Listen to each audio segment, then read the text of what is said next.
भाई जल्दी से दरवाजा बंद करो, कुंडी लगा। अरे स्लो मोशन जनता आ जाए यार, जल्दी से आ जाए। ये चालू करना स्क्रीन। देखो सुनो, अभी will solve one more question.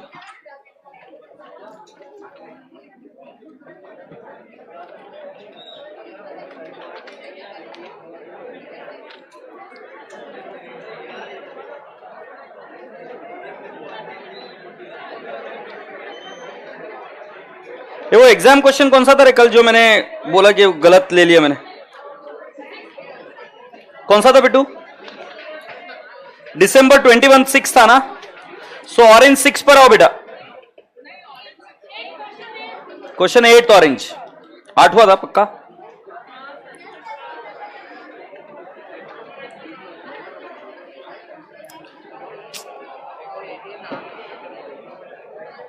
एक फोन करके पूछना करंट कब आएगा।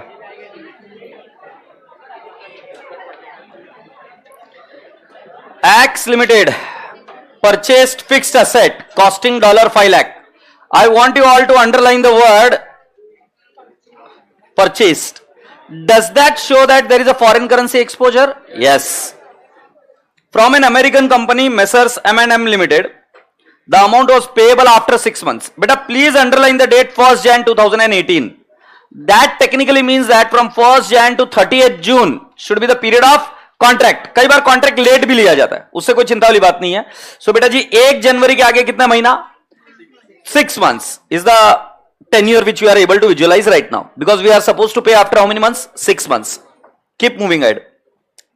The company entered into a contract on 1st Jan 18 for 5 months at 62.5 per dollar. बेटा कितने महीने का कॉन्ट्रैक्ट उन्होंने एंटर किया? 5 महीने। तुम्हारे साथ धोखा होने की पूरी कोशिश हुई है। 1 जनवरी को कॉन्ट्रैक्ट 6 महीने का एंटर नहीं किया, कितने महीने का किया? 5 महीने। नाउ कम से क्वेश्चन ऐसा क्यों किया? बेटा एकदम कॉमन सेंस लगाओ। अगर मुझे डॉलर चाहिए 20 साल बाद, कोई कॉन्ट्रैक्ट नहीं दे रहा तुम्हें 20 साल का। कॉन्ट्रैक्ट जो मार्केट में अवेलेबल है वही मिलेगा।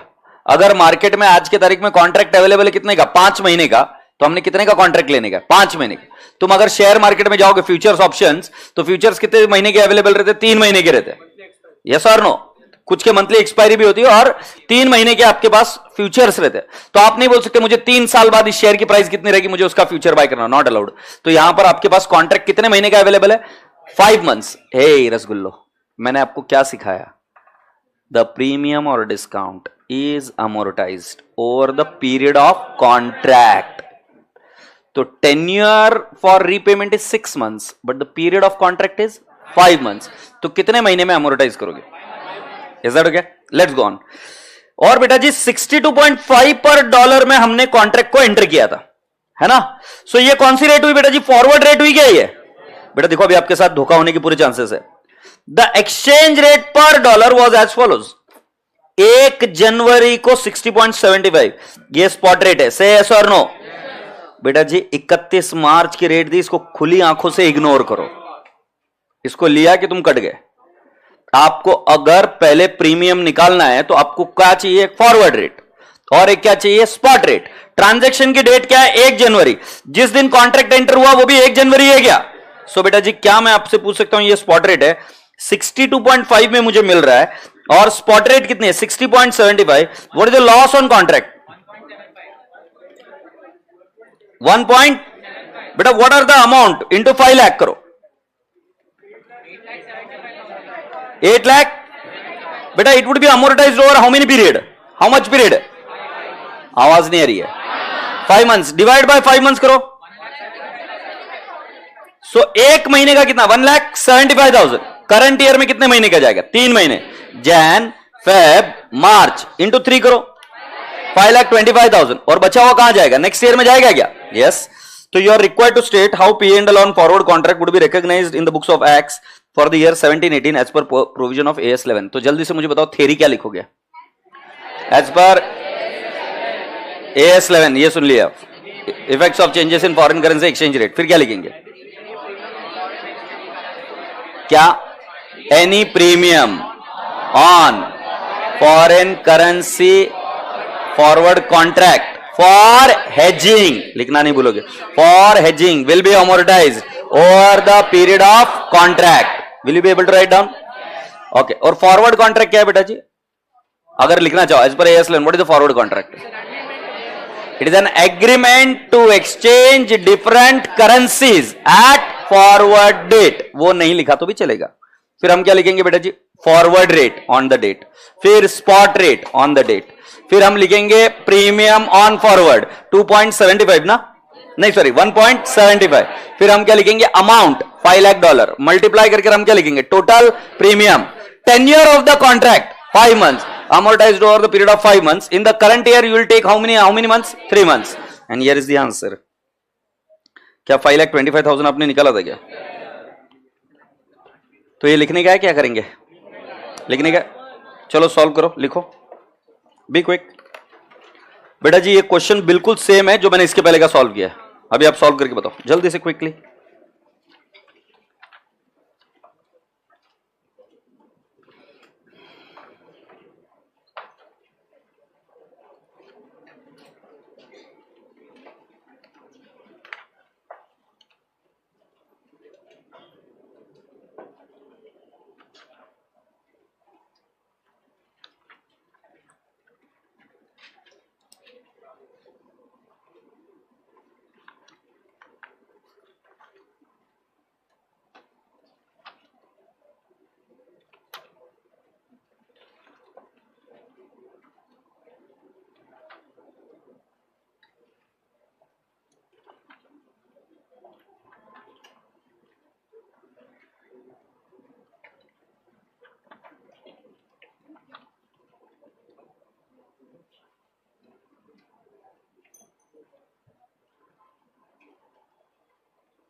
हो गया टिल्लू?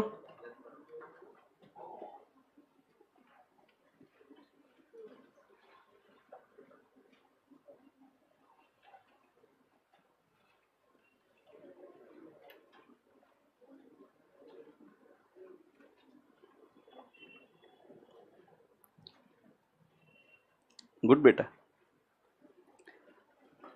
गुड।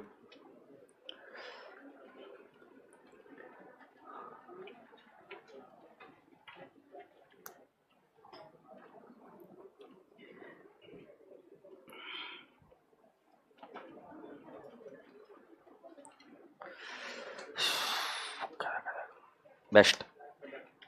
आगे बेटा आंसर कितने बच्चों का है? Very good, so proud of you.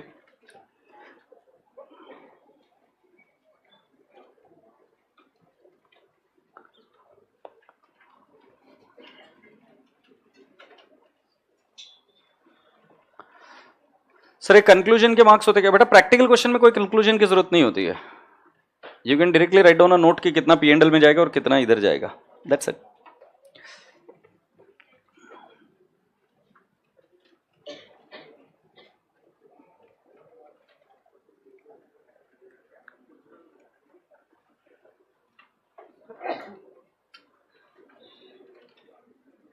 चलिए डन बेटा. Here we are there on the last part of the story. ये देखो एक क्वेश्चन जो मैंने टेस्ट सीरीज ये बच्चे ने अभी मुझे दी.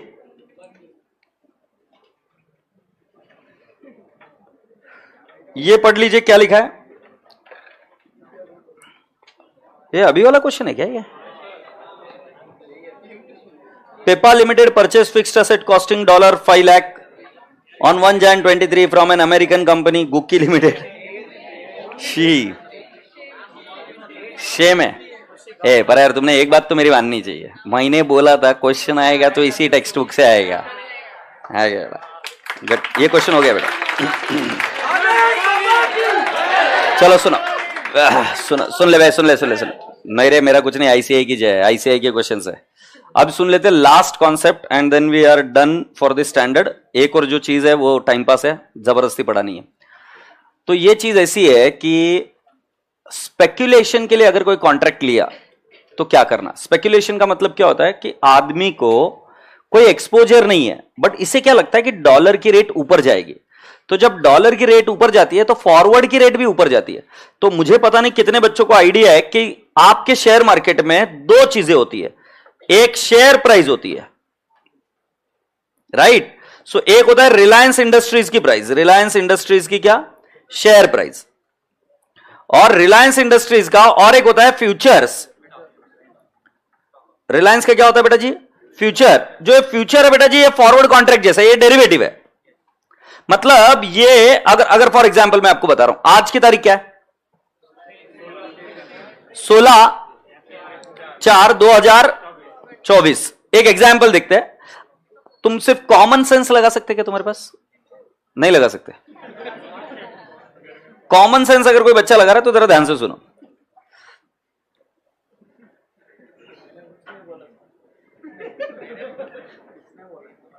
लेट्स सी 2000 रुपीज आज की रेट है और उसका फ्यूचर या फॉरवर्ड है 2100 में. आई थिंक इसमें कोई डिबेट नहीं कर सकता. हां सर होगा 2100 फ्यूचर का, 3 महीने बाद का, 3 मंथ्स बाद में उनको लग रहा है कि रेट कितनी होगी 2100. ये आज पता चल रहा है. कल क्या होता है? 17/4 को बहुत तगड़ा रिजल्ट आता है रिलायंस का और रिलायंस के भाव हो जाएंगे 2200. स्पॉट रेट में 200 रुपया बढ़ोतरी हो गई. अब मुझे बताओ क्या जो कल का कॉन्ट्रैक्ट 2100 में मिल रहा था क्या ये सेम रेट में रहेगा या ये रेट भी बढ़ेगी? तो मान लेते ये बन गया 2275. ओके. आगे चलकर रेट हो गई 2350. अब मुझे बताओ इसकी रेट बढ़ेगी कि नहीं बढ़ेगी? कितना हो जाएगा? 2000 मे बी 400. ओ पाजी समझ में आ रहा है क्या? ये है स्पॉट रेट. बट जिस व्यक्ति ने वो कॉन्ट्रैक्ट खरीदा है उस कॉन्ट्रैक्ट की भी तो वैल्यू बढ़ती जाएगी ना. यस और नो? यस और नो? ये कॉमन सेंस है बेटा. तुम्हारे पास शुगर है सर. ओके. शुगर की आज रेट है 60 रुपए 60. मेरे पास शुगर नहीं है. मेरे पास एक कॉन्ट्रैक्ट है जिसमें मैंने ये डिसाइड किया हुआ है सामने वाले आदमी के साथ कि मैं 3 महीने बाद आपसे शुगर खरीदूंगा 60 रुपीज में या 65 रुपीज में. इसकी स्पॉट रेट कितनी आज? 60. अगर आगे चलकर शुगर की डिमांड बढ़ने वाली है तो मेरे पास जो कॉन्ट्रैक्ट है शुगर नहीं है. ये शुगर मतलब ये स्पॉट रेट है, ये कॉमोडिटी की प्राइस है. बट जैसे जैसे भाव ऊपर जाएगा तुम्हें क्या लगता है मेरे कॉन्ट्रैक्ट की वैल्यू भी तो ऊपर जाएगी ना. अगर शुगर मान लो स्पॉट रेट में हो गया 70 रुपए, तो अगर मैं आज ये कॉन्ट्रैक्ट किसी को बेचूं तो will I sell it at 65 only और I will sell it at 75?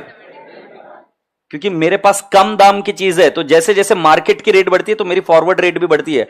कुल मिलाकर बोलने का तात्पर्य क्या कि आपका फॉरवर्ड रेट भी चेंज होते रहता है. कितने लोग फ्यूचर्स में करते काम या किया हुआ है? तो क्या मैं जो बोल रहा हूं बात सही है क्या? फ्यूचर्स की रेट हर रोज चेंज होती रहती नहीं, और futures is also a derivative, is that okay? तो आपका स्पॉट रेट के साथ साथ फॉरवर्ड रेट भी चेंज होते रहता है. Let me ask you again, gold है, गोल्ड अगर for example today is for 74,000 for 10 grams. If I tell you कि बेटा जी मेरे पास 3 महीने का आगे का कॉन्ट्रैक्ट है एट 74,800 रुपीज, कल को गोल्ड के भाव बढ़कर 76,000 हो गए, तो क्या मेरे फॉरवर्ड रेट की रेट नहीं बढ़ेगी? बढ़ेगी. तो क्या होता है, forward rate follows the commodity price. तो जैसे जैसे एक्सचेंज रेट बढ़ेगी फॉरवर्ड रेट भी बढ़ेगी, एक्सचेंज रेट कम होगी फॉरवर्ड रेट भी कम होगी. ये बात क्लियर हुई? गुड. अब मैं आपको एक समझाता हूं ये लॉजिक क्या है. इधर एक पेपर लेके आना.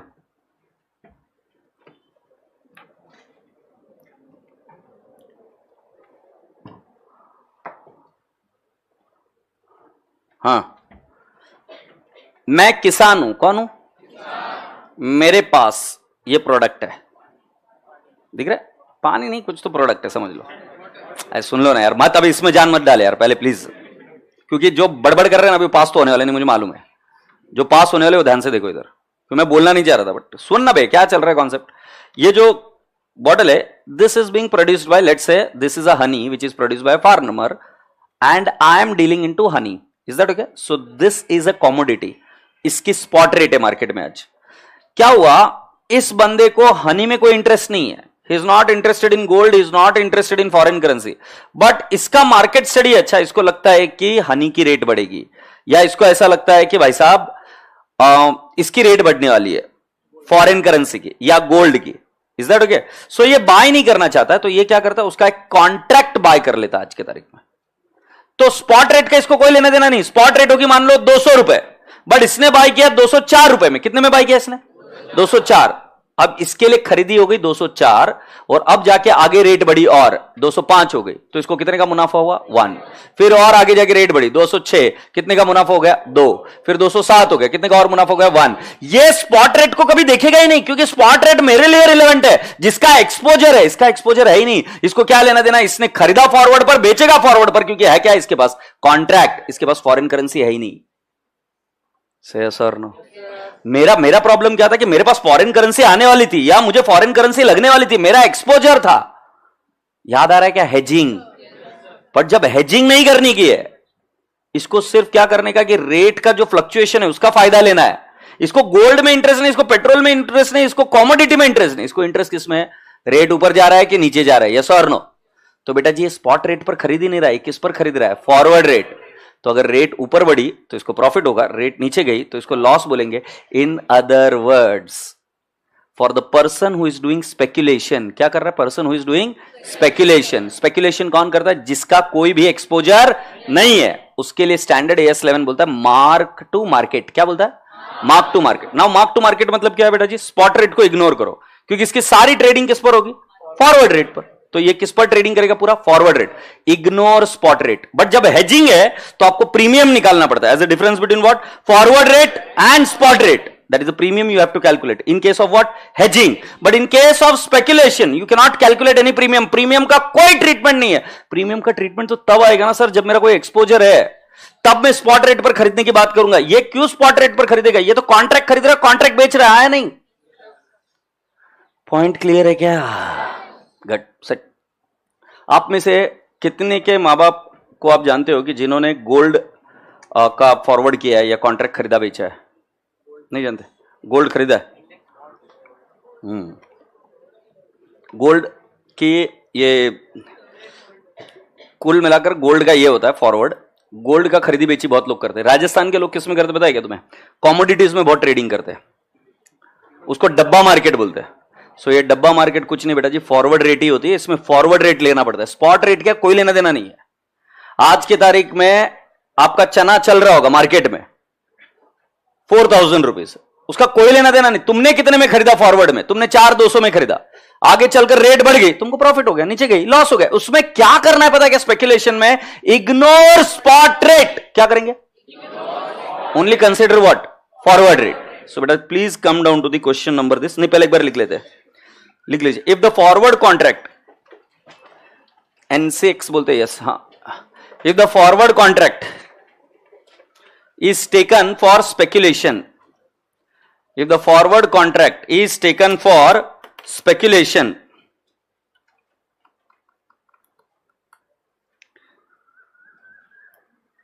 if forward contract is taken for speculation, in the bracket लिखो तुम्हारे लिए, that is to say no foreign currency exposure, no foreign currency exposure.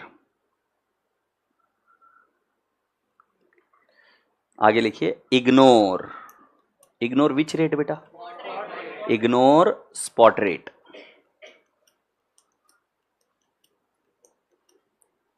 Ignore spot rate, पक्का। आगे लिखते हैं, as per AS11, as per AS11 forward contract for speculation, forward contract for speculation are marked to market, are marked to market. क्या लिखा मैंने, mark to market. mark to market का मतलब, mark to market का मतलब क्या होता है कि बेटा जी जो भी मार्केट रेट है उसको मार्क कर दो। कैसे मार्क कर दो, for example you bought it at 40, market rate हो गई 43, book the profit of 3। For example आपने बाय किया था 40 में, मार्केट रेट हो गई 30, book the loss of 10। Mark to market मतलब अभी शेयर प्राइस किया आपने, रिलायंस के शेयर बाय किए, रिलायंस की प्राइस ऊपर गई, प्रॉफिट बुक कर दो, रिलायंस की प्राइस नीचे गई, लॉस बुक कर दो। समझ में आ गया, उसको क्या बोलते हैं, मार्क टू मार्केट। इसका हम आगे मीनिंग लिख दो, that is as on balance sheet, that is as on balance sheet, book profit or loss as the case may be, book profit or loss as the case may be, book profit or loss as the case may be। आगे और एक point लिखिए, ignore spot rate, ignore which rate बेटा, spot rate, ignore spot rate. Now dear students, I am asking you to come down to the question number 2 और लिख लीजिए, very important, ये इसके जैसा एक ही क्वेश्चन है, एग्जाम में आया तो 5 मार्क बोनस है। क्वेश्चन नंबर 1 नहीं 2, ब्लू ब्लू ब्लू,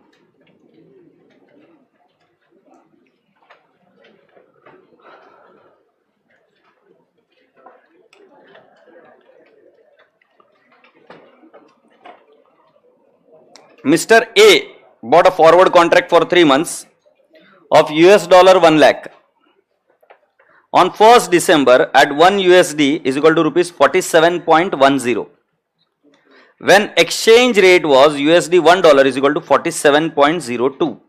बेटा जी मुझे बताइए, आपने कॉन्ट्रैक्ट कितने में बाय किया, 1 दिसंबर को बाय किया, और ये 3 महीने का कॉन्ट्रैक्ट था क्या, और ये कितना रेट था, 47.10। बेटा take a deep breath in, can I ask the first important question, is there any exposure, I again repeat, is there any exposure. ये दोनों क्वेश्चन दिखने में सिमिलर दिखते हैं। 3 महीने का आगे का कॉन्ट्रैक्ट लिए कितने में, 47.10, और इसकी स्पॉट रेट कितनी है, 47.02। तुमको क्या आदत लगाई मैंने, दोनों का ये निकालिए प्रीमियम, तो प्रीमियम कितना आएगा, 0.08। इग्नोर करो, नहीं ले सकते। क्यों नहीं ले सकते, एक्सपोजर बता मुझे, कहां एक्सपोजर है। इस आदमी ने ऐसे ही खरीदा है इसको, तो ये किसके लिए खरीद रहा है, स्पेक्युलेशन। स्पेक्युलेशन में स्पॉट रेट टाइम पास है, इसको इग्नोर करना है। On 31st December, when he closed the books of exchange, the rate was 47.15। अब मुझे बताओ 31 दिसंबर के दिन रेट कितनी थी, 47.15। तुमने कितने में बाय किया था बेटा, 47.10। अभी रेट कितनी है, 47.15। कितने का प्रॉफिट हुआ, 0.05 इंटू 1 लाख, मतलब 5000 का प्रॉफिट हुआ क्या, से यस। और राजा बेटा जी ऑन 31st जनवरी ही decided to sell the contract for 47.18। मतलब बेटा जी फॉरवर्ड रेट कितनी थी हमारी, 47.10। फिर 31 दिसंबर के दिन कितनी थी 47.15, फिर आपने सेल कितने में करी 47.18, तो इधर प्रॉफिट कितने का बुक किया 5000, इधर प्रॉफिट कितने का बुक करेंगे 3000। से सर नो, स्पॉट रेट को इग्नोर करो, कौन सी रेट देखने की, सिर्फ फॉरवर्ड रेट। और वही अगर ये हेजिंग के लिए होता तो हम क्या करते, जिस दिन कॉन्ट्रैक्ट एंटर किया उस दिन का प्रीमियम निकालेंगे और उसको क्या करेंगे amortize। से यस, तो देख लेते इधर क्या हुआ। एज पर AS11, अरे as per AS11, forward exchange contract means an agreement to exchange different currency at forward rate. Forward exchange contract intended for trading or speculation purpose, the premium or discount on the contract is ignored, and at each balance sheet date the value of the contract is marked to current market value and the gain or loss on the contract is recognized. Now please tell me, what is the sale rate 47.18, what is the contract rate 47.10, what is your profit 0.08। so बेटा जी कितना profit हुआ 8000, 8000 should be recognized in P&L। और अगर आप 31 दिसंबर को पूछेंगे मुझे कितना बुक करना है, so book the profit of 5000, and as on 31 जनवरी अगर आप मुझे पूछेंगे तो book a profit of 3000। do you all agree? तो चलिए इसका आंसर एक लिख लेते और लास्ट वाला एक पॉइंट कर खत्म करेंगे। रेडी? आई नो यार, इट्स बहुत पूरी एफिशिएंसी खराब हो गई, ये मेरे को आज आधे घंटे में कंप्लीट करना था, बट क्या करेंगे अभी, ठीक है ना। तुम्हें एक अच्छी चीज बताऊं क्या है, if I were given the 2 options, I had 2 options, you had 2 options, what are the 2 options? One is quit and one is what, do something. Of course I understand efficiency कम हो गई, बट ठीक है ना, तुम आगे बढ़े या नहीं बढ़े, not all the times are going to be the same. Farmers भी इस समय जब खेती करते हैं ना, तो अभी फार्म फील्ड पर काम नहीं करते, सुबह करते हैं या शाम को करते हैं, सुबह या शाम को, दोपहर का वक्त छोड़ देते हैं। एफिशिएंसी अभी उनकी भी कम होगी, स्वीकार है, but that does not mean that कि he should stop the work. I am equally tired, you are equally tired, बहुत भयानक वाली गर्मी है, मतलब समझ में आ रहा है कि जो साइंटिस्ट लोग बोला करते थे ग्लोबल वार्मिंग है, गंदी वाली गर्मी है। बट यार ठीक है, 2 ऑप्शन में से हमने एक जगह तो हम जीत गए ना, एक जगह तो 100% जीत हमारी है कि भाई साहब जहां पर छोड़ के इजीली जाया जा सकता था, मैं लेक्चर छोड़ सकता था, मैंने नहीं छोड़ा।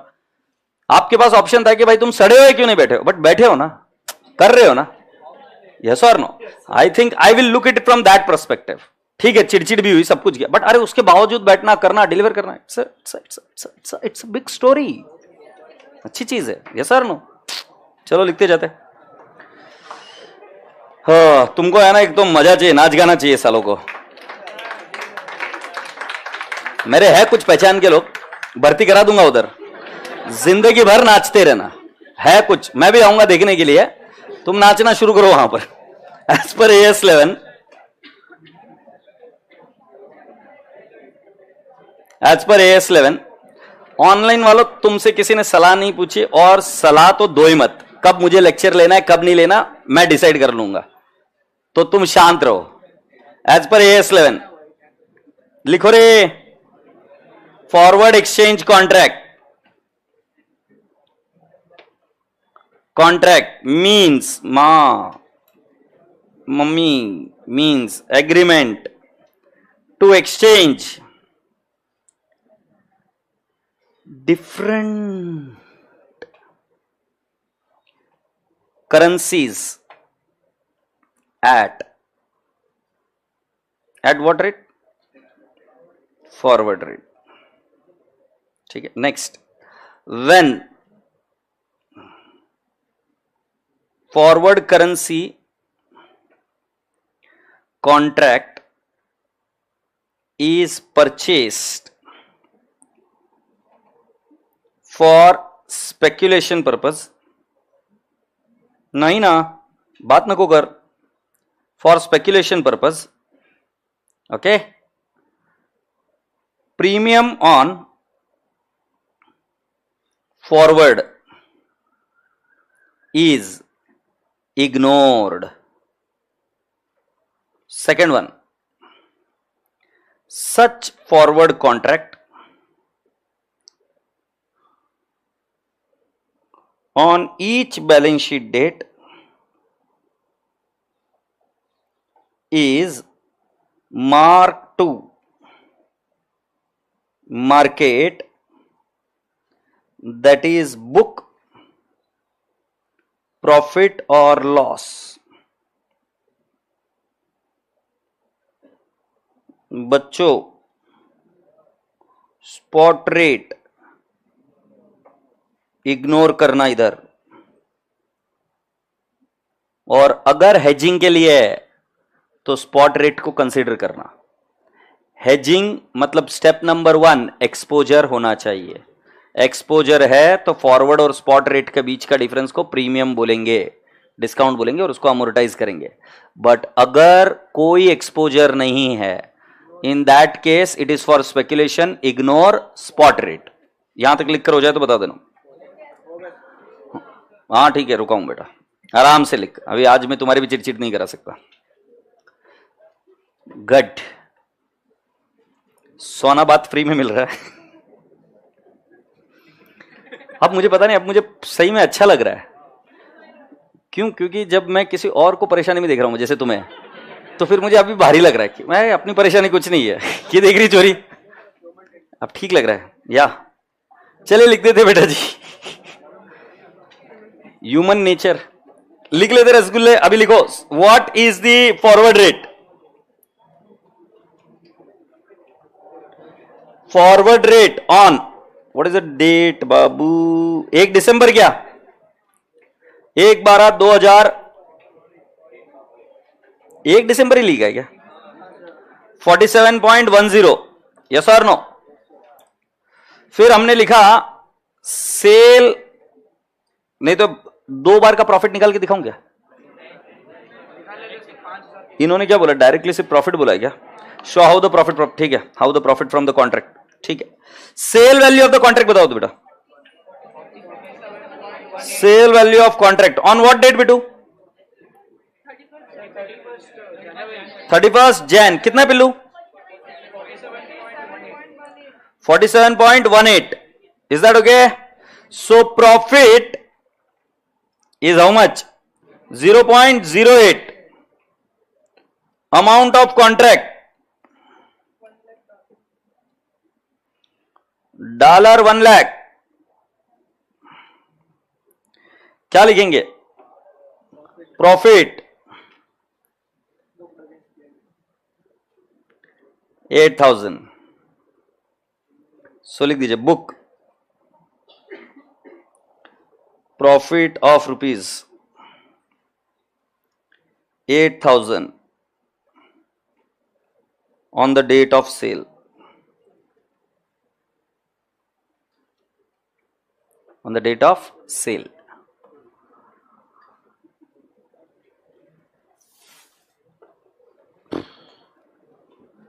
ये अपने को कितने मिनट में रिवाइज करना था?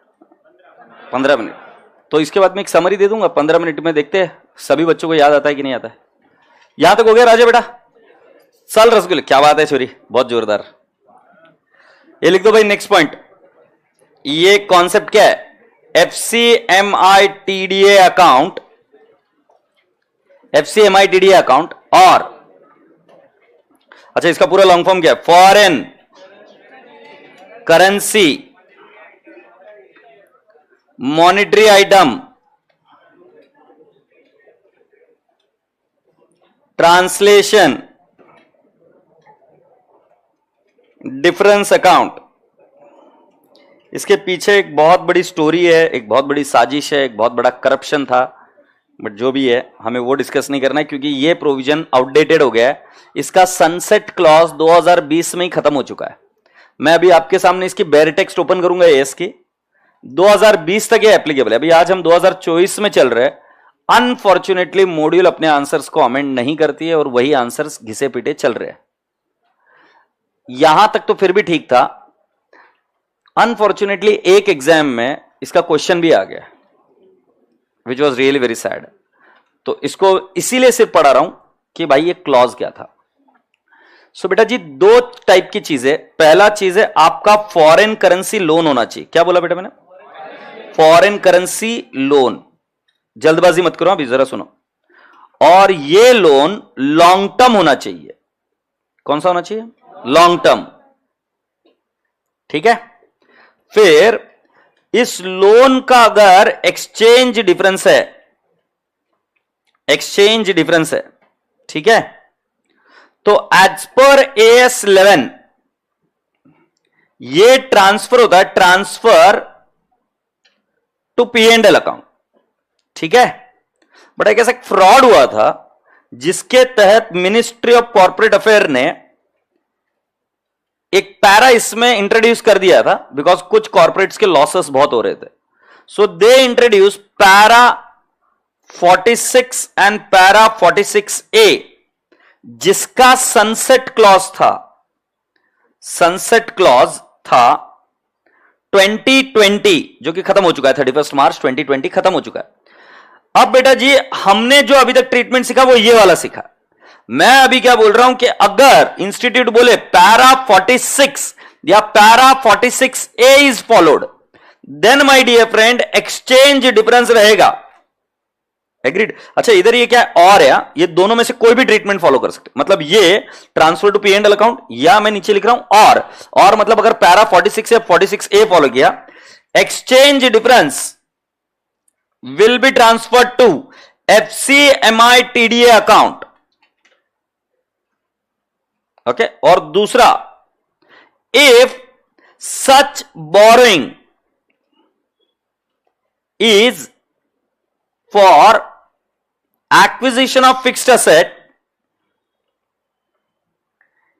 gain less from fixed asset, loss add in fixed asset. जल्दबाजी मत करो, मैं समझाता हूं, पहले सुन लो। हुआ क्या था, ये बात उन दिनों की है जब भारत में एक्सचेंज रेट ऐसी ऊपर जा रही थी। ये स्टोरी सुनोगे तो ये अपने आप समझ में आएगा क्या हुआ था। सो हमेशा अगर आप देखेंगे तो एक्सचेंज रेट ऐसे ऊपर ही जा रही थी। एक दौर आया भारत में, 2008 वर्ष था, जब डॉलर की रेट नीचे जा रही थी। भारत में एक चीज की दिलचस्पी बहुत भारी है, 2020 के पहले से भी मैं ऑब्जर्व कर रहा हूं, ये कॉर्पोरेट लोग, बिजनेस लोग, इंक्लूडिंग या पापा मम्मी भी, आप देखेंगे जहां पर प्रॉफिट दिखा वहां पर लोग इन्वेस्ट करते हैं। जैसे बिटकॉइन, भारत के लोग उसमें इन्वेस्ट करते थे। वैसे ही क्या हुआ, ये कॉर्पोरेट लोगों ने क्या किया, अपना काम धंधा छोड़कर इधर बोरो किया $1,00,000 at the rate of, let's take an example 60, और 1 साल बाद उस डॉलर का रीपेमेंट करना है 1,00,000 एट द रेट ऑफ 55। मतलब तुम्हें अंदाजा भी है क्या हो रहा था तुम्हारे साथ? मजा, बोरो करने का प्रॉफिट हो रहा है। मतलब लोग क्या कर रहे थे, फॉरेन से बोरो कर ला रहे थे पैसा, और बोरो कर लाकर क्या कर रहे थे, बेच रहे थे। मतलब इधर लोन क्या कर रहे थे और बोरिंग को आगे फॉरवर्ड कर रहे थे। मतलब उधर से लाए फॉर एग्जांपल 4%, और पहले ही तो तुम्हारा गेन है कितने रुपए का, 5 रुपीज का, और फिर क्या किया, आपको उसको 4% ही इंटरेस्ट रेट देना है। बट तुम क्या कर रहे थे, भारत में उसी बोरिंग को 18% से घुमा रहे थे।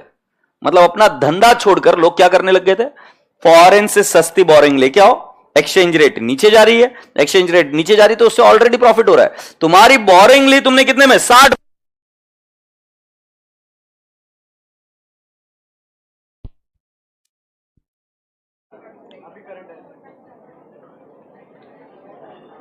अबे अभी करंट आकर क्या मतलब है, मेरा पूरे फ्लो की तो कर दिया ना MBA। अभी ये प्रोजेक्टर चालू होंगे तब चालू होंगे, अभी ये अभी चालू करेंगे, लैग लैग लैग, चालू करो, ब्लैक ब्लैक ब्लैक। हाँ क्या हो गया, इंटरनेट तब से चालू है क्या? ये माइक तो बंद हुआ था ना? हाँ फिर ठीक, क्योंकि ऑन द फ्लो आया था मेरा एकदम। भाई माइक पक्का बंद था ना, नहीं तो भी घंटा फर्क नहीं पड़ रहा, बाहर हो जाए। सुन लो भाई, रेट क्या हो गई थी, रेट पहले थी 60 की क्या हो गई, रिड्यूस होकर 55।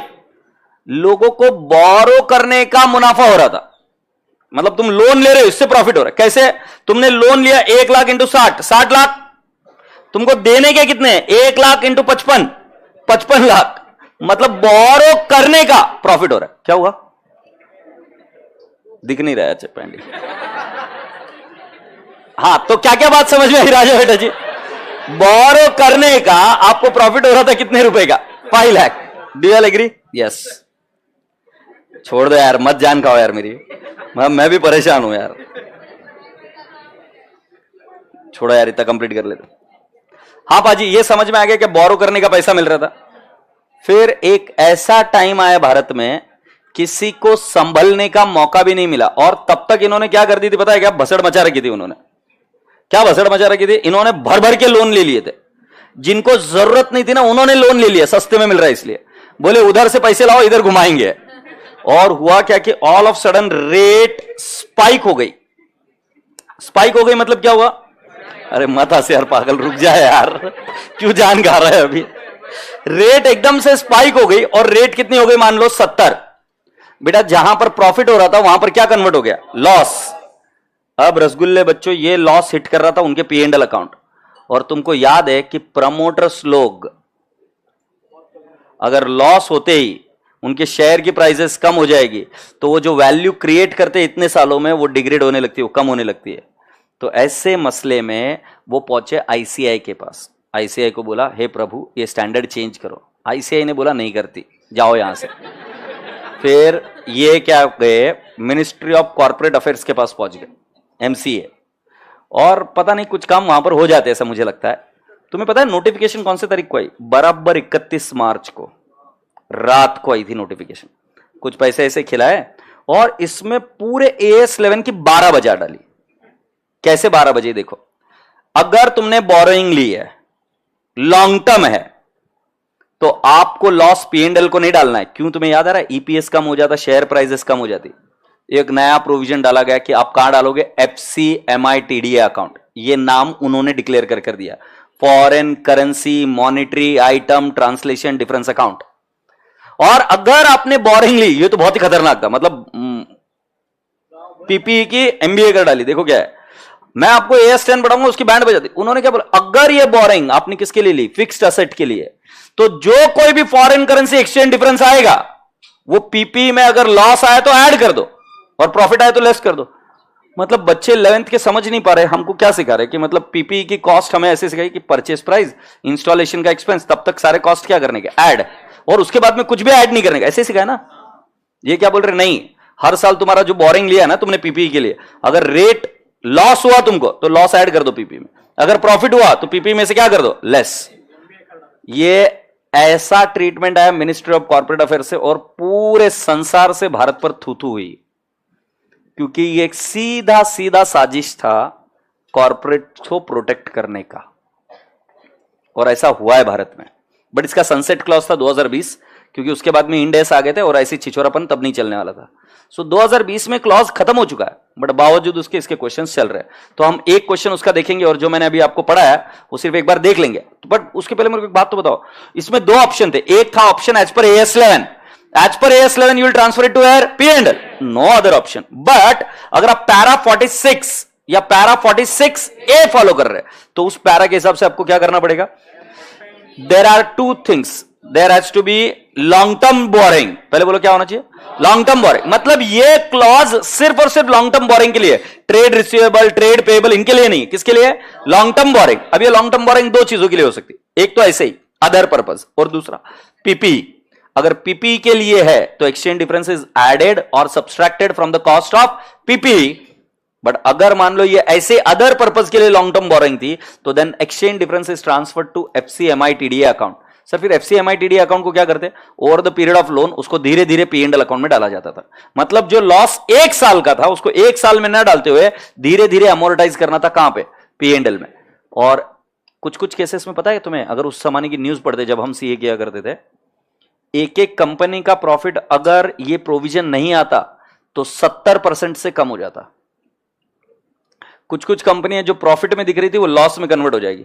सर अब कौन सी कंपनी? कोई छोटी मोटी कंपनी की बात नहीं करता हूं, रिलायंस कम्युनिकेशन, एयरटेल, इतनी बड़ी बड़ी कंपनियों ने इन क्लॉजेस को यूज किया था उस जमाने में। चलिए आइए एक क्वेश्चन देख लेते हैं और खत्म करते हैं इस चीज को।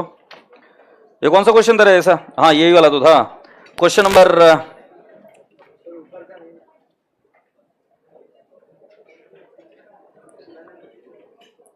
क्वेश्चन नंबर 4 तो देख लेंगे बेटा एक बार। हाँ क्या लिखना है बे? हाँ ये लिखना पड़ेगा, ये लिखना पड़ेगा, ये लिखना पड़ेगा सर। सर ये सनसेट क्लॉज क्या है? सनसेट मतलब बेटा जी कब तक है उसका फाइनल डेट, सनसेट क्लॉज। अभी कितना अच्छा लग रहा है यार, अभी लगता है 1-1.5 घंटा और पेल दूं लेक्चर से। मैं क्या लगता है ये बोल रहा हूं, है ना? फिर अब छोड़ेंगे रे बेटा, अभी कर लेंगे।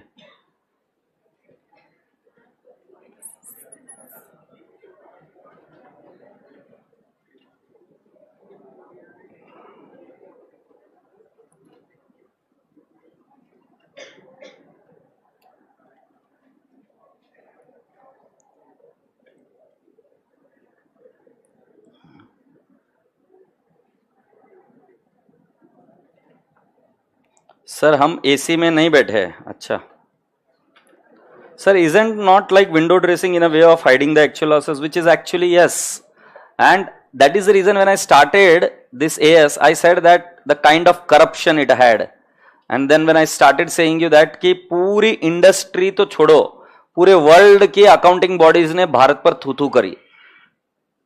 ऐसे केसेस दायर हुए सुप्रीम कोर्ट में जिसमें बोला कि मैंने जो अभी तक पढ़ा उसकी मां बहन कर रही, कुछ भी पढ़ा रहे हमको। बोले पीपीई की वैल्यू चेंज कर दो, बोले लॉस हुआ तो उसको अमोर्टाइज कर दो over the period of loan. मतलब ये कोई सिखाने की चीज है क्या? लॉस हुआ अभी बुक करो, ठीक है।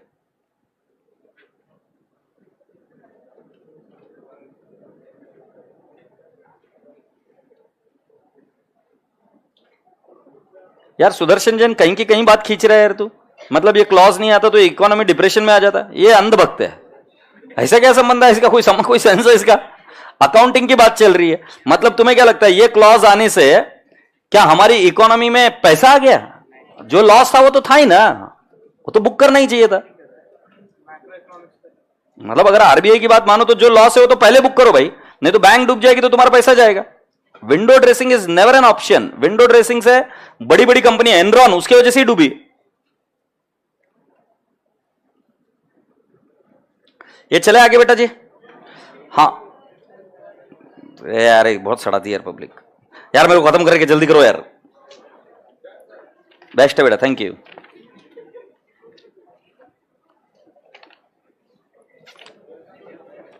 ओके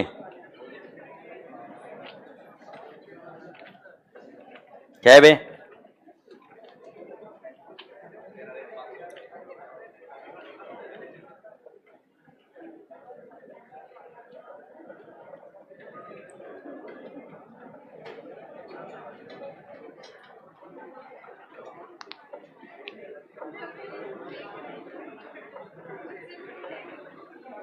हाँ प्रभु आ जाओ एक बार। क्वेश्चन नंबर कौन सा बेटा? मैं इसका एक ही क्वेश्चन करने वाला हूं। You are expected to come down to the page number 11.30 11.30। ठीक है, क्वेश्चन नंबर 11 इलस्ट्रेशन नंबर 9 लिख लियो, रिवाइज बिफोर एग्जाम। गलती से आ गए तो क्या करेंगे?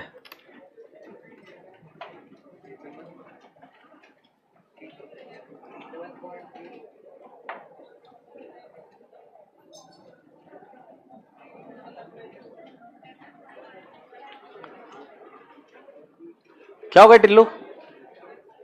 क्या हो गया पिल्लू? बोलने क्या हो? एसी नहीं चालू हो रहा है?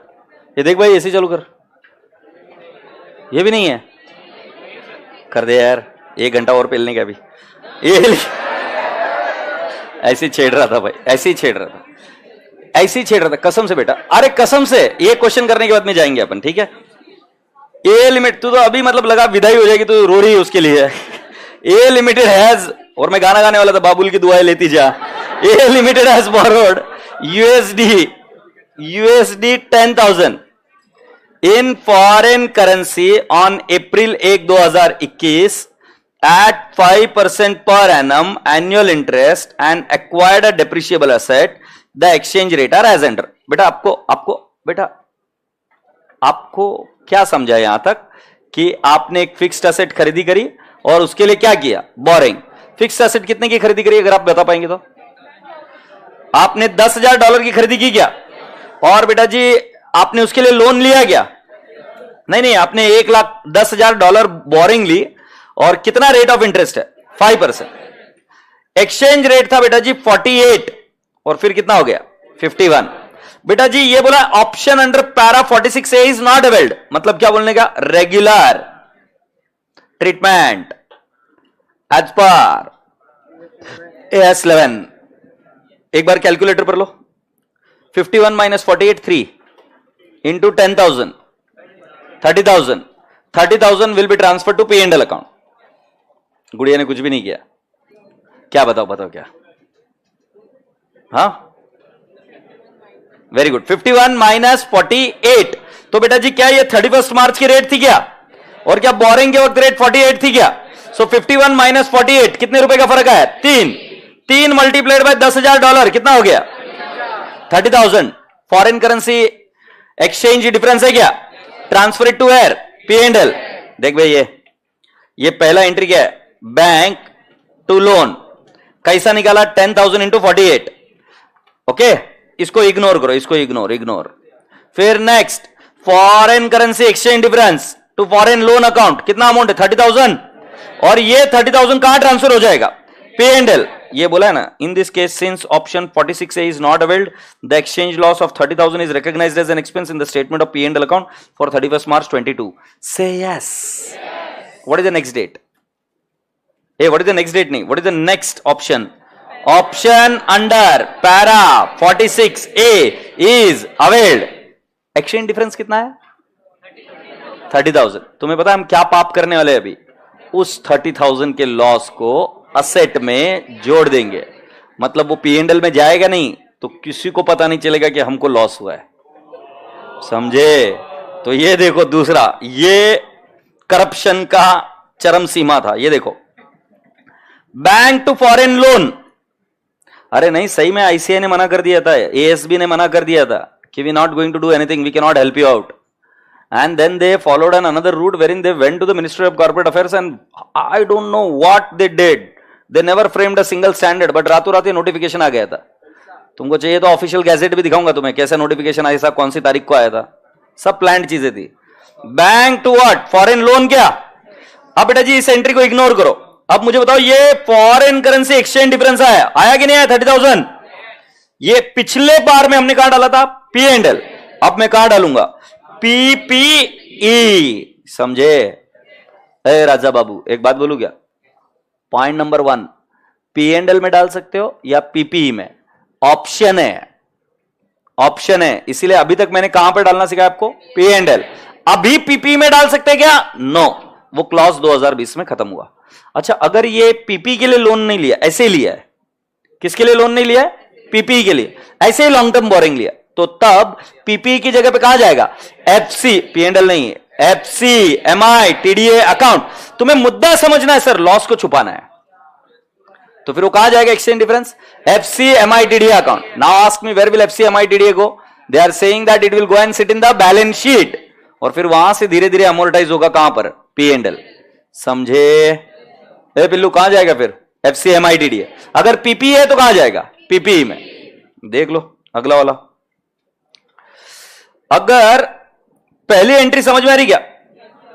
बैंक टू फॉरेन लोन दिख गया क्या भाई? फिर दूसरा वाला क्या? Foreign exchange difference to what? Foreign loan. बेटा एक्सचेंज डिफरेंस तो उतना ही रहेगा ना। और बेटा जी फिर इसको कहां डाल दिया है? Foreign currency monetary item translation difference account FC, MI, TDA account, तो फॉरेन एक्सचेंज डिफरेंस। ये देखो, the exchange loss of 30,000 is accumulated in FC, MI, TDA account, which will be subsequently spread over and debited to P&L account over the tenure of loan. Yes or no? पक्का? Can I ask you the next point? Sir ये finance cost क्या है? ये easy है, ले अभी calculator पर ले। कितने रुपए इंटरेस्ट रेट पर लिया था? 5%। 10,000 इंटू 5% कितने डॉलर है? $500 है क्या?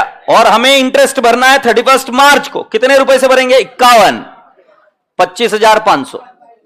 ये इंटरेस्ट कैसे है देख ले रे पिल्लू, ये फाइनेंस कॉस्ट ना। 10,000 इंटू 5% इंटू 51, 25,500 आया क्या?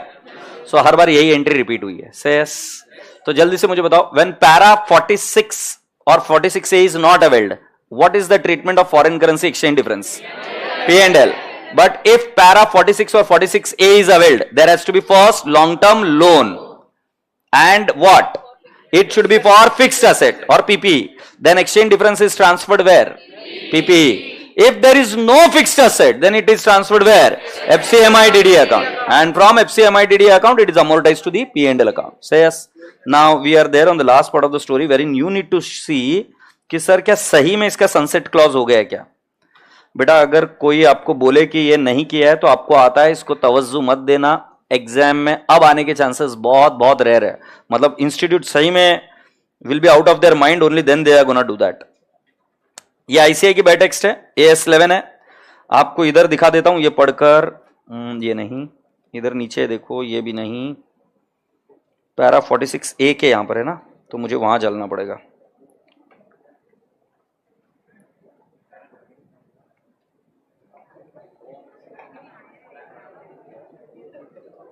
देखो ट्रांजिशनल प्रोविजन के बाद में पैरा 46 आया था.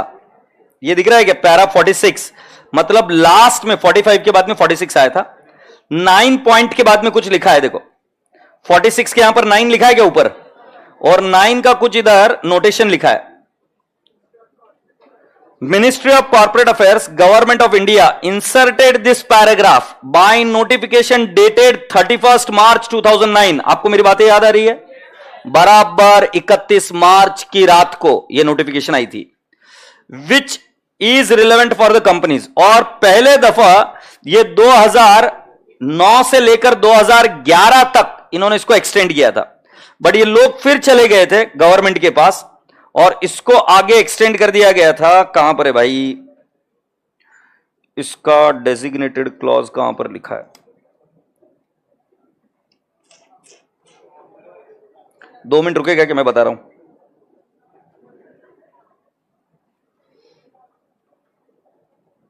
अरे इसका सनसेट क्लॉज कहां पे भाई? हाँ ये देख लो. In respect of accounting period commencing on और after 7th December 2006 and ending on और बिफोर 31st March 2020. मतलब ये क्लॉज कब तक ही था बेटा जी? 31st March 2020 तक ही था. यस और नो? सो मेरे रसगुल्ले बच्चों, क्या अब हम इसको देखना चाहिए कि इग्नोर करना चाहिए? तो अभी के लिए अपना ट्रीटमेंट क्या है? सिर्फ कहां जाएगा अगर मैं तुमको पूछूं? P&L. अगर आर्टिकलशिप के दौरान अगर आपका इंटरव्यू रहा तो बिल्कुल मत बोलना FCMI TD और it is capitalize. You should say that it is transfer to where? P&L. But you should also note that if examiner is asking you और इफ दी ये बाकी के बंदे पूछ रहे हैं इंटरव्यू में कि पैरा 46 और 46A का क्या लॉजिक है, तब ये बताना कि वो FCMI TD में जाएगा या PP में. बट ये भी किस में जाएगा? सिर्फ और सिर्फ लॉन्ग टर्म बोरिंग में. Is that okay? चलिए राजा बेटा जी, इसी के साथ AS11 समाप्त होता है. इसको बाय बाय बोलिए.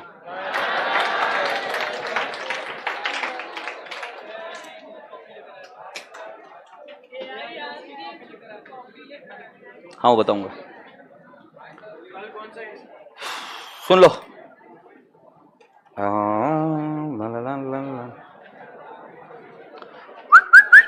एक 2 मिनट बात करेंगे फिर अपन विल डिस्पर्स. मुझे भी कुछ नया पढ़ाने की इच्छा नहीं है. मुझे पता है तुम थक गए और मैं भी थकेला है.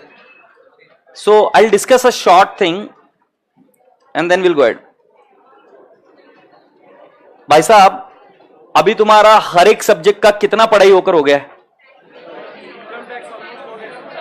इनकम टैक्स हो गया, ठीक है. फिर लॉ हो गया होगा? नहीं मतलब. और बेटा जी अकाउंट्स अभी हम AS पर आ गए, ठीक है. अपने दिल से पूछ के बताओ मुझे, क्या इतना सिलेबस पास होने के लिए सफिशिएंट है या नहीं है? ठीक है. तुम्हारे अभी क्या क्या क्वेरीज है? बैकलॉग है. सुनो ना, मैं आपको या तो बैकलॉग है या नहीं है. कुछ बच्चों के बैकलॉग होंगे. मैं आपसे क्या बोल रहा हूं, इस समय में आपको एक चीज समझना जरूरी है.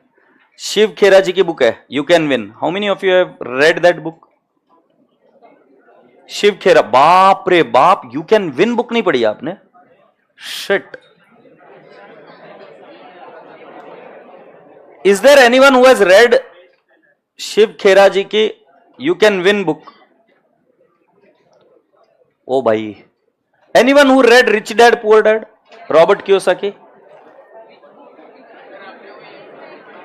यू कैन विन, ये बुक भी रॉबर्ट कियोसाकी की जो है उसी के एट पार बुक है, बहुत बड़े ऑथर है, और ये यू कैन विन जो बुक है बहुत जबरी है। उसमें एक चीज शिव खेरा जी ने बोली थी, और वो क्या लिखी है सुन लीजिए। Winners don't do different things,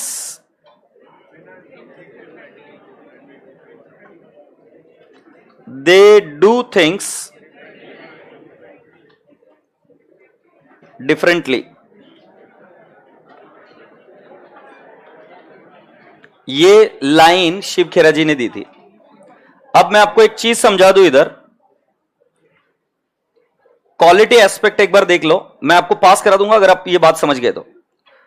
और सेल्फ मोटिवेशन से बड़ा और कोई मोटिवेशन नहीं हो सकता, कोई नहीं हो सकता जो तुमको तुम्हारे बारे में जानकारी दे दे कि तुम प्रबल हो और तुम कर सकते हो, बस खत्म बात। फिर कोई रोक नहीं सकता, ना तुम्हारे मां बाप रोक सकते ना और कोई। मुझे कौन रोक दिया? अगर मैं खुद ही सेल्फ मोटिवेटेड था तो I could do anything and everything in spite of lot of problems and lot of hurdles created by my parents also. तो मैं अगर आपको ये बताऊं, यहां पर क्वालिटी एस्पेक्ट है। अगर आप ध्यान से देखेंगे तो एक मोबाइल है एप्पल का, एक गाड़ी है टेस्ला की। एप्पल और टेस्ला की एक खास बात देख लेते। टेस्ला की गाड़ी कितने में बिकती है अगर किसी को आइडिया है तो? He saying $65,000। अगर भारत में वो गाड़ी आती है तो it would be sold somewhere around the, मैं बोल रहा हूं सबसे छोटी गाड़ी उनकी सादी, it would be sold somewhere around 75 lakhs और सो, बेर minimum. Otherwise it will range in crores.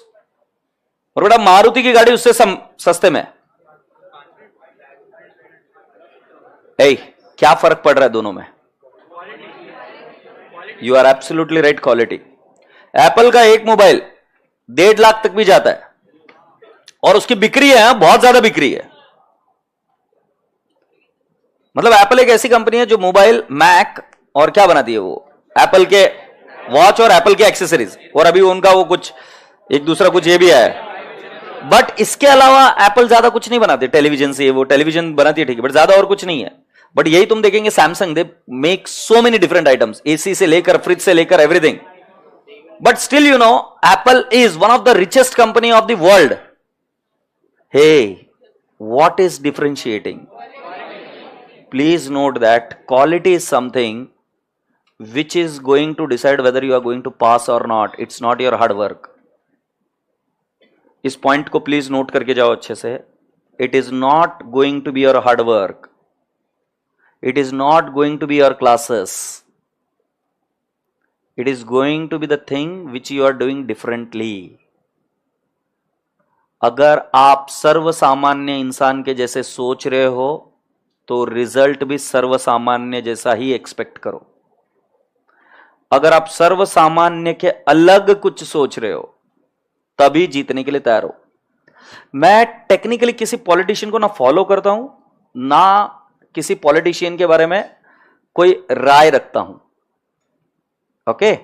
But फिर भी मैंने मेरे जीवन में देखा है वो पॉलिटिशियन हमेशा जीतता है जो कुछ अलग करने की कोशिश करता है, कुछ अलग।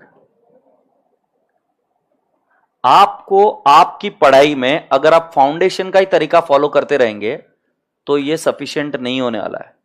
अगर आप किसी और दूसरे व्यक्ति को फॉलो कर करने वाले तो सफिशिएंट नहीं होने वाला है, क्योंकि आपकी प्रॉब्लम्स अलग है, और क्योंकि आपकी प्रॉब्लम्स अलग है उसको रेक्टिफाई करने का भी तरीका अलग होना चाहिए।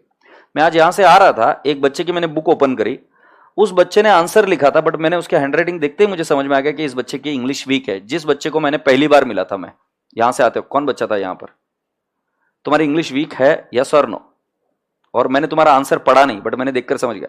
उसके बाद में मैंने सेकंड बुक देखी, उस बच्चे का मैथमेटिक्स और उसकी इंग्लिश रीजनेबली अच्छी थी। क्या मैं सही हूं क्या? दूसरा बच्चा कौन था? तुम्हारा मैथ्स और तुम्हारा इंग्लिश रीजनेबली ठीक होना चाहिए। अगर इन दोनों बच्चों को सेम पोषण दिया जाए तो गलत है। एक का प्लस पॉइंट कुछ अलग है और दूसरे का प्लस पॉइंट कुछ अलग है। ये बच्चा जल्दी थकता है, तुम बहुत लेट थकते हो, because you have got that stamina to continue for a longer period of time. It's about you. But you guy, when you study you get completely engrossed, you get tired very fast. Now this I could understand because I have hand hold on handwriting analysis and that's how I know it. मैं आपको क्या बता रहा हूं, सभी लोग एक जैसा पोषण मत लो। सब लोग अपनी अपने प्लस माइनस को पता करो, और आज अगर डिसाइड कर लोगे पास होना या फेल होना, तो तुम डिसाइड कर पास या फेल हो सकते हो। मैंने दोनों ही शब्द बोले, पास और फेल। बट काम खुद के रिक्वायरमेंट पर करो, किसी और को देखकर फॉलो मत करो। You are a different candidate, you have a different requirement, and when you have a different requirement you can not follow the same philosophy, same policy. इस बात पर प्लीज ध्यान से करना। अगर मैं तुम्हारी जगह होता, अगर मेरी इंग्लिश वीक होती, तो मैं पहला काम इंग्लिश को फोकस करने का नहीं, एग्जाम पॉइंट ऑफ व्यू से आंसर्स की लाइनें कुछ बना बनाकर रेडी कर लेता, और जब एग्जाम में जाता बस क्वेश्चन आइडेंटिफाई करना, वो लाइन चिपकाने का बात खत्म। And if I were you, then I would have identified those questions which I need to study before the exam, because I know it that I cannot study for long hours. If I study for long hours, I am going to create a problem for myself. मतलब फिर मैं depression में चला जाता हूं। अपने आप को आइडेंटिफाई करो, अपने आप के ऊपर बात करो, अपने आप के ऊपर वर्क करो। कर लिया बाकी की चीजों पर काम, अब खुद पर काम करो। सो बेटा जी, इस सैटरडे को, और मैं इसके लिए नहीं बोल रहा हूं क्योंकि मुझे क्वालिटी डेवलप करनी है इसलिए मैं कर रहा हूं, इस सैटरडे को तुम्हारी टेस्ट होगी एएस पर सिर्फ। बेटा 3 एएस 4-5 दिन में करना मुश्किल नहीं जाएगा। कौन से 3 एस? एएस 17, एएस 20, एएस 11 और एक है एएस 12। बेटा 4 एएस कर सकते कि नहीं कर सकते? पक्का?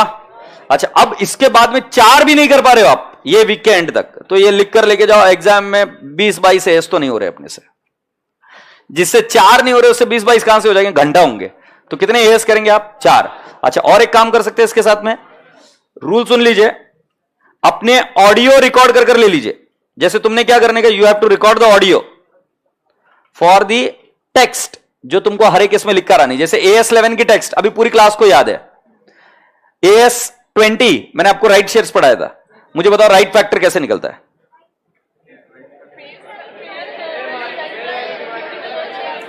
Fair value divide by theoretical extra right price. Theoretical extra right price कैसे निकलती है? Fair value before right plus proceeds received divide by total number of shares after right. तुमको समझ में आया कि there was a hitch when you are trying to recall? But अभी वही एएस 11 का देख लो। एएस 11 का हम क्या बोलेंगे? Initial recognition. कौन सी? Rate existing on the date of transaction और एवरेज रेट। ये फास्ट आएगा, पूरी क्लास को आएगा, बट एएस 20 लेट हो रहा है। तो इसके लिए क्या करो, कुछ अपने ऑडियो रिकॉर्डिंग कर रेडी कर लो और उसके बेसिस पर लिखना शुरू कर देना। मेरी बात मानो, प्लीज करना ही है। और सब लोग अपनी यूनिक वे में स्टडी करो, कंपेयर मत करो एक दूसरे के साथ, नहीं हो पाएगा। जब आपको भगवान ने बनाकर ही भेजना था तो वो एक बनाकर भेज देता, जब नहीं भेजा है ना तो सब लोग अलग है। तुमको कोई हेल्प लगे इसमें तो I am ready to help you out, but please make it a point that do not for God sake compare with anyone else. वो सबसे बड़ी तकलीफ करोगे तुम, तुम्हारे लिए क्रिएट। ठीक है, पास तो अभी से होना है। तो ये 4 एएस के हम रेडी कर ले लेंगे। Tomorrow we are gonna start with AS 12। Tomorrow we are gonna start with what? चलो प्रेम से बाय बाय बोलो मेरे को।